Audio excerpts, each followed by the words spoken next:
అప్పుల బాధలు వెంటాడుతున్నాయా? అయితే 6 జేవిఆర్ వారి జాతిరత్నాలు ధరించండి. ఇక్కడ టాటా చంద్రశేఖరన్ అని చైర్మన్ చంద్రశేఖరన్ ఒక్కొక్క మృతునికి ₹1,00,00,000 ప్రకటించారు. ఓకే. కానీ ఈ ఢిల్లీ నుంచి అహ్మదాబాద్ రీచ్ అయ్యే టైంలో ఒక ప్యాసింజర్ వీడియో తీసి పెట్టింది. టాటా ఫెయిల్యూర్ కనపడుతుంది అక్కడ. సో దానిపైన ఏం చెప్తారంటే ఎల్ఈడి స్క్రీన్లు పనిచేయకపోవటం, మినిమం బేసిక్స్ అవి ఏసీ పనిచేయకపోవటం, దాంట్లో ఉన్న ప్యాసింజర్స్ అందరూ ఇలా ఊపుకునే పరిస్థితి. ఏదైనా ఒక జనరల్ కంపార్ట్మెంట్లో ట్రైన్లో ట్రావెల్ చేస్తున్నటువంటి ప్యాసింజర్స్ లాగా ఇంటర్నేషనల్ ఫ్లైట్లో ఇలా ఊపుకుంటున్నారు ఉక్కపోతని భరించలేక. దారుణం ఏంటంటే ఒక ఇంటర్నేషనల్ ఫ్లైట్లో అలాంటి సిచ్యువేషన్ ఉంటుందా? మన మామూలు బస్సుల్లో వెళ్ళేటప్పుడే ఏసీ రాకపోతే తాట తీస్తాం. అలాంటిది కొన్ని వేల రూపాయలు ఖర్చు పెట్టి ప్రయాణం చేసే ఫ్లైట్లో ఆ రకమైన స్థితిగతులు ఉండడం అనేది చాలా శోచనీయం. దాదాపు 8 గంటలు ట్రావెల్ చేయాలి. First thing. రెండోది, అసలు మీకు ఇది ఎయిర్ ఇండియా విమానం. ఇక్కడ కొన్ని మీకు ఆసక్తికరమైన అంశాలు చెప్పాలి సార్. మన భారతదేశంలో 7 ప్రధానమైన విమానయాన సంస్థలు ఉన్నాయి. అంటే ఓవరాల్గా చూస్తే ఒక 20-22 ఉండొచ్చు. అంటే స్థానికంగా నడిపే విమానాలు ఉంటాయి. ఇప్పుడు హైదరాబాద్ నుంచి బెంగళూరు, హైదరాబాద్ నుంచి చెన్నై ఇలా నడిపే విమానయాన సంస్థలు ఉన్నాయి. అలా కాకుండా నేను ఇంటర్నేషనల్ వైడ్ నడిపే చెప్తున్నా. కార్గో కూడా తీసేసి, ఇవి కూడా లోకల్ తీసేసి ఇంటర్నేషనల్ వైడ్ నడిపే విమానయాన సంస్థల గురించి నేను మీతో చెప్తున్నాను. నేను ఆసక్తికరమైన అంశాలు ఏంటంటే ఇక్కడ భారతదేశంలో అతిపెద్ద విమానయాన సంస్థ అంటే 64% ప్రయాణికులు గమ్యస్థానాలకు చేరుస్తోంది IndiGo. Okay. So IndiGo number 1 ప్లేస్లో ఉంది. మొత్తం వాటా 64%. ఆ తర్వాతే మిగతా అన్ని పంచుకుంటున్నాయి. ఎయిర్ ఇండియా ఉంది, విస్తారా ఉంది, స్పైస్ జెట్ ఉంది, గో ఫస్ట్ ఉంది, ఎయిర్ ఇండియా ఎక్స్ప్రెస్ ఉంది, ఆకాశ్ ఎయిర్ ఉంది. సో ఈ సంస్థలన్నీ ఉన్నాయన్నమాట. దాదాపు 7 సంస్థలు ఉన్నాయి. 7 సంస్థల్లో ఈ మధ్య కాలంలో ఇంతకుముందు ఒక సంస్థ ఉండేది, ఇండియన్ ఎయిర్లైన్స్ అని ఉండేది. అవును. ఆ ఇండియన్ ఎయిర్లైన్స్ కూడా ఇందులో విలీనం అయిపోయింది. సో ఎయిర్ ఇండియా ఫస్ట్, ఇది టాటా ఎయిర్లైన్స్. ఇది 1953లో ప్రారంభమైంది. టాటా ఎయిర్లైన్స్ ఇది టాటా వాళ్ళు నెలకొల్పిన సంస్థ. ఇది ఈ టాటా ఎయిర్లైన్స్ తర్వాత కొన్నాళ్ల తర్వాత భారత విమానయాన సంస్థ, భారత ప్రభుత్వం ఆధ్వర్యంలో ఇండియన్ ఎయిర్లైన్స్ అని ఒకటి ప్రారంభించింది. ఈ ఇండియన్ ఎయిర్లైన్స్ ఏంటంటే లోకల్ ప్రయాణాలు చేస్తారు. భారతదేశంలో ఒక నగరాన్ని నుంచి ఇంకో నగరానికి మాత్రమే ఫ్లైట్లు ఉంటాయి. అది ఇండియన్ ఎయిర్లైన్స్. కొన్నాళ్ల తర్వాత ఈ టాటా ఎయిర్లైన్స్ని భారతదేశం విలీనం చేసుకుంది జాతీయ సంపదలోకి. చేసుకున్న తర్వాత అది ఎయిర్ ఇండియా అయింది. అంతకుముందు టాటా ఎయిర్లైన్స్. ఈ ఎయిర్ ఇండియా అయిన తర్వాత ఈ ఇండియన్ ఎయిర్లైన్స్ కూడా తీసుకొచ్చి దాంట్లో మిక్స్ చేసి కలిపేసింది. కలిపేసిన తర్వాత ఇప్పుడు తాజాగా ఈ మధ్య కాలంలో మళ్ళీ ఆ ఎయిర్ ఇండియాను మళ్ళీ టాటా తీసుకుంది. సో టాటా తీసుకొని అందులో విస్తారా అనే కంపెనీని కూడా దాంట్లో విలీనం చేసుకుంది. దానికి ఉప సంస్థ ఎయిర్ ఇండియా ఎక్స్ప్రెస్. సో ఇవాళ Vistara, air India express, air India ఒకటే. ఈ 3 తీస్తే మిగతా ప్రధానమైనవి ఇండిగో ఒకటి, స్పైస్ జెట్ ఒకటి, గో ఫస్ట్ ఒకటి, ఆకాశ్ ఎయిర్ ఒకటి. సో ఇందులో ప్రధానమైనది ఇండిగో మాత్రమే. 64% ప్యాసింజర్లను మోస్తుంది అది. ఇకపోతే భారతదేశంలో అనేక ప్రమాదాలు జరిగినాయి. ఈ ప్రమాదాలు అన్నింటిలో చూస్తే ఎయిర్ ఇండియాలోనే ఎక్కువ ప్రమాదాలు ఉన్నాయి. అంటే ఇక్కడ అర్థం ఏంటి? ఎక్కడో లోపం ఉంది ఎయిర్ ఇండియాలో. లోపం లేకపోతే మరి ఎక్కువ ప్రమాదాలు ఎయిర్ ఇండియాలో ఎందుకు జరుగుతాయి? మిగతా సంస్థలు కూడా అత్యధిక ప్రయాణాలు చేసే 64% ప్రయాణికుల్ని గమ్యస్థానానికి చేరుస్తున్నాయి. ఇండిగోలో కదా ఎక్కువ జరగాలి, కానీ ఎయిర్ ఇండియాలో జరుగుతున్నాయంటే లోపభూయిష్టంగా ఉంది వ్యవస్థ ఎక్కడో.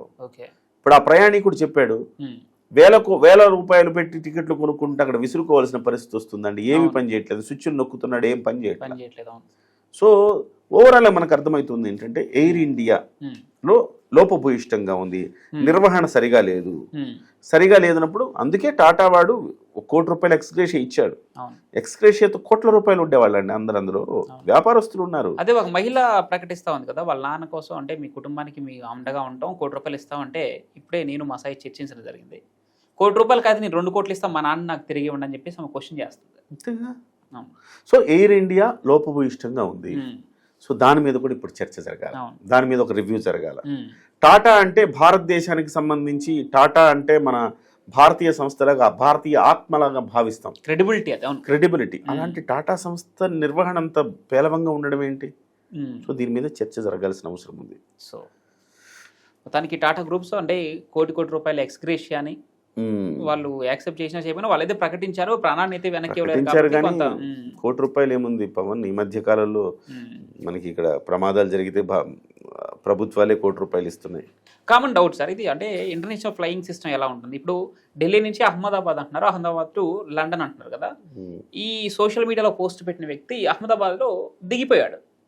అంటే ఇంటర్నేషనల్ ఫ్లైట్కి ఈ డొమెస్టిక్ సర్వీస్ ఎందుకు అందించినట్లు? అంటే ఢిల్లీ నుంచి అహ్మదాబాద్ వరకు ఎలా? అంటే అట్లా ఉండదు. ఒక్కోసారి ఏమవుతుందంటే ఢిల్లీకి అది ఎక్కడి నుంచి వచ్చి ఢిల్లీలో ఆగుతుంది, కానీ దాని next destination Ahmedabad to London ఉంది.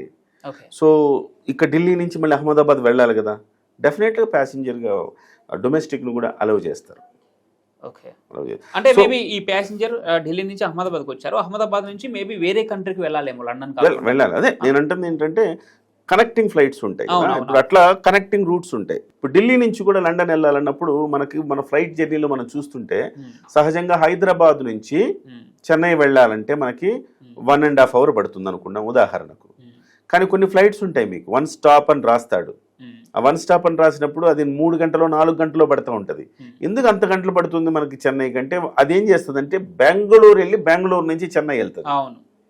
సో ఈ దూరం అంతా మనకు వచ్చే ఆ ప్రైస్ ఒకటే ఉంటుంది, చెన్నై ప్రైసే తీసుకుంటాడు మన దగ్గర. కానీ ఇదేంటంటే వాస్తవానికి హైదరాబాద్ నుంచి బెంగళూరు వెళ్ళి బెంగళూరు నుంచి వెళ్ళాల్సి ఉంది. సో బెంగళూరు టు చెన్నై వెళ్ళే ఫ్లైట్ కు సంబంధించి ఆల్రెడీ బుకింగ్స్ ఉంటాయి. సో ఇక్కడ నుంచి అది బెంగళూరు వెళ్ళి పికప్ చేసుకోవాలి. సో ఎలాగో పికప్ చేసుకోవాలి కదా, ఇక్కడ నుంచి వాళ్ళని కూడా తీసుకెళ్ళి 1 stop కింద తీసుకెళ్ళిపోతారు. సో అంటే ఏరోప్లేన్ ఫ్రీగా ఉంటే ఇలా కనెక్టింగ్ ఫ్లైట్స్ వెళ్ళిపోవచ్చు. ఎందుకంటే ఎక్కడికక్కడ వాళ్ళు మేనేజ్మెంట్ చేసుకోకపోతే ప్యాసింజర్స్ని, సో వాళ్ళ నిర్వహణ ఖర్చులు ఎక్కువ అవుతాయి. సార్ మరొక ప్రశ్న, ఇక్కడ మనం బోయింగ్ విమానాల ప్రమాదాల గురించి మాట్లాడుకుందాం. ప్రపంచవ్యాప్తంగా దాని మీద జరిగినటువంటి ప్రమాదాలు మాట్లాడుకున్నాం. ఇప్పుడు ఇందాక మీరు చెప్పినట్టు ఎయిర్ ఇండియా కూడా భారతదేశంలో అంటే ప్రమాదాల సంఖ్య పరంగా చూసుకుంటే అది టాప్లో ఉంది. అసలు భారతదేశంలో అంటే ఏ సంస్థ అయినా కావచ్చు, ఎయిర్లైన్స్ ఏదైనా కావచ్చు, అసలు ప్రమాదాలు ఎంత ఫ్రీక్వెంట్గా జరుగుతున్నాయి? అంటే ఎన్ని ప్రమాదాలు చోటు చేసుకుంటున్నాయి సంవత్సరాల్లో, ఇన్ని ఇలా ఉంటుంది కదా. సో ప్రమాదాలు ఎలా జరుగుతున్నాయి, వాటి కారణాలు ఎలా విశ్లేషిస్తున్నారు ఏంటి? అంటే ఒక అంచనా ప్రకారం పవన్, అత్యంత సేఫ్ జర్నీ ఏంటంటే ఫ్లైట్ అనే చెప్తారు. ఓకే, కానీ ఫ్లైట్లో కూడా ప్రమాదాలకు అతీతమేం కాదు. ఇప్పుడు ఫ్లైట్లో గత 50 ఏళ్లలో 9 ప్రమాదాలు ప్రధానంగా జరిగినాయి. 9 ప్రమాదాల్లో 1500కు పైగా ప్రాణాలు కోల్పోయారు భారతదేశంలో. ఇందులో అతిపెద్ద ప్రమాదం మనకి 1996 నవంబర్ 12వ తారీఖున 2 విమానాలు ఢీకొన్నాయి. చరిత్రలో ఎప్పుడు జరగలే అట్లా. ఒక 2 విమానాలు, ఏ విమానం టేక్ ఆఫ్ అయ్యేటప్పుడు, ల్యాండింగ్ అయ్యేటప్పుడు, లేకపోతే పక్షి ఢీకొనో, లేకపోతే సాంకేతిక లోపం కారణంగానో రకరకాల కారణాలతోటి అవుతుంటాయి. కానీ సహజంగా 2 విమానాలు సౌదీ నుంచి ఒక ఢిల్లీ వస్తుంది, ఢిల్లీ నుంచి ఒకటి కజకిస్తాన్ వెళ్తుంది. ఈ 2 హర్యానా దగ్గర ఢీకొన్నాయి. సో డెత్ టోల్ చాలా పెద్దగా ఉంది. ఆన్ ఎయిర్ జస్ట్ ఢిల్లీ నుంచి ఇట్లా లేచి వెళ్తోంది, తక్కువ ఎత్తులో ఉన్నాయి ఇవి, అది ఢిల్లీకి రావాలా. ఢిల్లీ పక్కనే కదా హర్యానా. సో ఆ ఏరియా ఆ గ్యాప్ తోటి కొంచెం తక్కువ ఎత్తులోనే ఉన్నాయి. దానివల్ల 349 ప్రాణాలు గాల్లో కలిసిపోయినాయి. అంటే ఇది ఎయిర్ ట్రాఫిక్ కంట్రోల్ విఫలం అనుకోవాలా? డెఫినెట్గా ఎయిర్ ట్రాఫిక్ కంట్రోల్ విఫలమైంది అక్కడ. సాంకేతికంగా కమ్యూనికేషన్ వ్యవస్థ దెబ్బతింది. అది 2 విదేశీ విమానాలు, 2 మన విమానాలు కాదు. అక్కడ అది అతిపెద్ద ప్రమాదం. రెండవది నిన్న జరిగిన ప్రమాదం 265 డెత్ టోల్ ప్రకారం చెప్తున్నాను నేను. 265 మంది చనిపోయారు నిన్న. అతి పెద్ద 2వ ప్రమాదం అది. ఇక 3వది ఏంటంటే 1978 జనవరిలో ముంబైలో ఎయిర్ ఇండియా, ఇది కూడా ఎయిర్ ఇండియా, అందుకే చెప్తున్నా ఇవన్నీ ఎయిర్ ఇండియాలు ఎక్కువ ఉన్నాయి, 213 మంది చనిపోవడం జరిగింది. ఆ తర్వాత 4వ ప్లేసు ఔరంగాబాద్ దగ్గర, ఇది కూడా ఎయిర్ ఇండియా విమానమే. 1993లో ఈ ఎయిర్ ఇండియా విమానం గాల్లోనే పేలిపోయింది, 173 మంది చనిపోయారు. ఇక 5వది వచ్చేసి మనకి మంగళూరు దగ్గర, ఇది కూడా ఎయిర్ ఇండియా ఎక్స్ప్రెస్ విమానం, ఎయిర్ ఇండియా ఉపసంస్థ ఇది. ఇది 158 మంది చనిపోయారు. ఇవన్నీ కూడా టేక్ ఆఫ్ అవుతూ, ల్యాండింగ్ అవుతూ, పక్షి ఢీకొని ఇలా జరిగిన ప్రమాదాలు ఇవన్నీ. తర్వాత ఆరో ప్లేస్ ఎవరిదంటే ఆరో ప్లేస్ బెంగళూరు ఎయిర్పోర్ట్ అనమాట. బెంగళూరు ఎయిర్పోర్ట్లో ఇండియన్ ఎయిర్లైన్స్ సంస్థ ఇప్పుడు ఎయిర్ ఇండియాలో విలీనమైంది. సో ఇండియన్ ఎయిర్లైన్స్ సంస్థ 1990 ఫిబ్రవరిలో ఇక్కడ ల్యాండింగ్ అవుతూ క్రాష్ అయిపోయింది. 146 మంది చనిపోయారు. ఆ తర్వాత 7వది 1988 అక్టోబర్ 19లో అహ్మదాబాద్ సమీపంలో ఇది ఇండియన్ ఎయిర్లైన్స్ విమానం, 133 మంది చనిపోయారు. ఇక 8వది 1998 జూలైలో బీహార్ వద్ద ల్యాండింగ్ అవుతూ ఒక బోయింగ్ విమానం అక్కడ ల్యాండింగ్ అవుతూ పోయింది, కానీ అక్కడ డెత్ టోల్ తక్కువ ఉంది, 55. ఇకపోతే మొన్నటికి మొన్న మనం కరోనా టైంలో 2020లో కేరళకి దుబాయ్ నుంచి అనేక మందిని తీసుకొచ్చేస్తున్నాం ఇండియాకి. తీసుకొస్తున్న క్రమంలో చాలా మందిని తీసుకొచ్చాము. కోజికోడ్ దగ్గర ఆ విమానం ల్యాండ్ అయింది, జారిపోయింది. ఆ ల్యాండింగ్ సరిగా లేక, వర్షం వల్ల సరిగా లేకపోవటం వల్ల జారిపోయి పక్కనున్న లోయలోకి వెళ్ళిపోయింది. అది క్రాష్ ల్యాండింగ్. అందులో అంతమంది చనిపోలేదు, 21 మంది చనిపోయారు, 100 మంది గాయాలయ్యాయి. అంటే ఇలాగ 21 మంది చనిపోయి 100 మంది గాయాలు అవ్వడం అంటే గాయాలు ఎక్కువ మందికి అయ్యి కొంతమంది బతకటమో లేకపోతే కొంతమంది చనిపోవటం అనేది సహజంగా తక్కువ సందర్భాలు, మీరు చెప్పినట్టు ఫ్యూయల్ ఇంకా తక్కువ సందర్భాలు జరుగుతుంది. మ్యాక్సిమము విమాన ప్రమాదం అంటే అందరు పోవడమే మ్యాక్సిమం, ఇక ఎవరు బతికే ఛాన్స్ లేదు.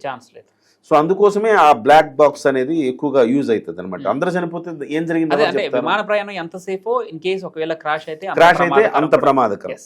తర్వాత మన ప్రపంచవ్యాప్తంగా చూస్తే అతిపెద్ద ప్రమాదము టోక్యో ఒసాకా నగరాల మధ్య జపాన్లో 1985లో జరిగింది. ఈ ప్రమాదం 524 మంది ప్రయాణం చేస్తుంటే 520 మంది చనిపోయారు. అది ప్రపంచంలో అతిపెద్ద ప్రమాదం.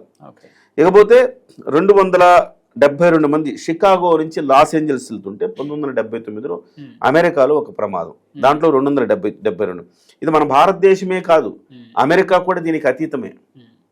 సో అమెరికా కూడా అతీతమేం కాదు, అక్కడ కూడా ప్రమాదాలు జరుగుతాయి. అదే ఈ రోజు మార్నింగ్ కూడా ఒకటి రన్వే నుంచి జారి పక్కకు 1998లో న్యూయార్క్ నుంచి జెనీవా, ఇక్కడ ఇది విమానంలో మంటలు రావడంతో సముద్రంలో పడిపోయింది పైనుంచి.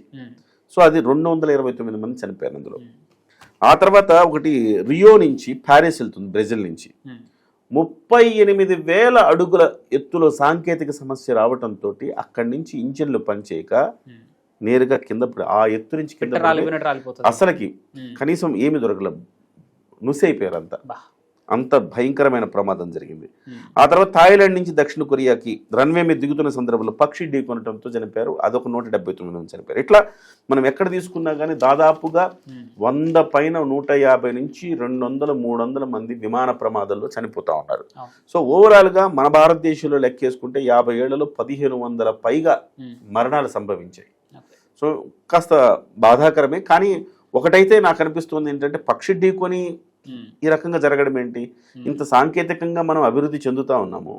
సో అభివృద్ధి చెందుతున్నప్పుడు కూడా ఫ్లైట్ ఎగిరేటప్పుడు పక్షి రాదు అని మనం చెప్పలేం కదా, రాదు అని చెప్పలేము. అఫ్ కోర్స్ దాని మీద మనం మానవ తప్పిదం లేకుండా మెజర్స్ తీసుకుంటా ఉంటారు. దూరంలో జనావాసాలు ఉండకూడదు చుట్టూతా అని చెప్తారు, ఎక్కువ పెద్ద బిల్డింగ్స్ ఉండకూడదు అని చెప్తారు. పెద్ద బిల్డింగ్స్ ఉంటే ఆటోమేటిక్గా పక్షులు ఆ పెద్ద బిల్డింగ్ మీద ఆ వాలి, సో విమానం వెళ్తుంటే ఆ కొంచెం దూరం ఎగురుతాయి, ఎగిరినప్పుడు దెబ్బతింటది. ఒక ఎత్తుకి వెళ్ళిపోయిన తర్వాత విమానానికి ఆ పక్షుల బెడద ఉండదు, కానీ ఈ టేక్ ఆఫ్ అయ్యేటప్పుడు, ల్యాండింగ్ అయ్యేటప్పుడు మాత్రమే పక్షి బెడద ఉంటుంది. అందుకే చుట్టూతా ఇళ్ళు ఉండకూడదు, ఎత్తైన భవనాలు కట్టకూడదు అంటారు, ఎందుకు విమానాలు కడ్డొస్తాయి. సో కానీ దీనికి కూడా ఒక సొల్యూషన్ కనుక్కోవాలి పవన్. ఎందుకంటే దాన్ని మనం ఇంత సాంకేతికంగా అభివృద్ధి చెంది కూడా ఒక పక్షి వచ్చేస్తే, అది ఇంజిన్లోకి ఇరుక్కునే పరిస్థితికి వచ్చేస్తే ఎట్లా, 100 మంది ప్రాణాలు పోతాయి కదా. దానికి ఏదైనా షీల్డ్ చేయడమో ఏదో ఒకటి చేయాల్సిన అవసరం. మరి ఎందుకు అదంత సాధ్యం కాని టెక్నాలజీనా ఏంటి అనేది నాకు అంతుబట్టట్లేదు. ఇంకోటి సార్, నిన్న జరిగిన ప్రమాదం కూడా ఇంకా భూమికి 800 అడుగుల ఎత్తులో జరిగింది కాబట్టి కనీసం డెడ్ బాడీస్ అన్నా మనకు కళ్ళకి కనిపించాలి. కానీ మీరు చెప్పినట్టు ఆ 38 అడుగుల ఎత్తు నుంచి పడిన విమానంలో కనీసం డెడ్ బాడీ కూడా కనిపించాలి. సో ఏదైనా బాధాకరం. Thank you sir, thank you. చాలా వ్యాలిడ్ డేటా అందించారు మాకు, మా ప్రేక్షకులు. Thank you so much.